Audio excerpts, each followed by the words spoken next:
Sawa. Habarini za asubuhi. Naitwa Joan Faith Kataraia, mkurugenzi wa Manispaa ya Singida. Leo tarehe 11 mwezi wa pili 2026 tumekutana hapa kwa Mheshimiwa Mkuu wa Wilaya ofisini kwake kujadili na kukumbushana mambo makubwa ambayo yanafanyika kupitia kikosi kazi Samia. Kwa Manispaa ya Singida pamoja na Halmashauri ya Singida, kila siku ya Alhamisi tunakutana hapa kwa Mheshimiwa Mkuu wa Wilaya kwa ajili ya kusikiliza kero za wananchi.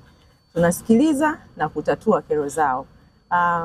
Tumesikiliza kero nyingi sana kwenye upande wa ardhi, kwenye upande wa migogoro ya kifamilia, lakini pia changamoto zinazoibuliwa ambazo zinatokana na utoaji wa huduma kwenye afya, elimu, miundombinu na maeneo mengine. Kwa nini tunafanya hivi?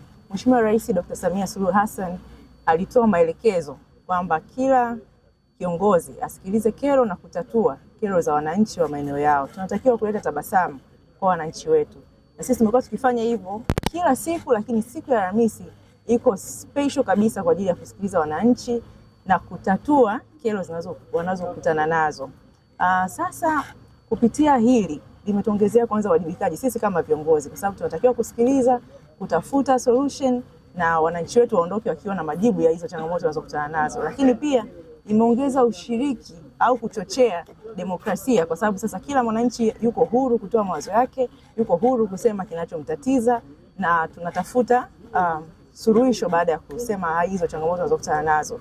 Lakini kitu kingine ambacho ni cha muhimu zaidi, imetusaidia kuboresha utoaji wa huduma, kwa sababu tunaposikia kero, tunaposikia changamoto, tunaposikia mapungufu, basi inatupa nafasi ya kuboresha hizo huduma, aidha ni kwenye miundombinu ama ni utoaji wa huduma, na inatusaidia sasa kuhakikisha kwamba wananchi wetu wanapata huduma bora.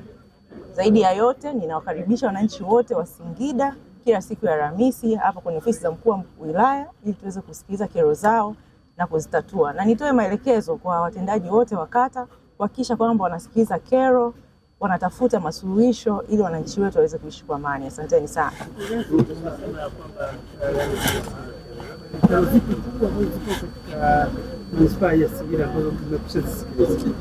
Labda niongezea hapo.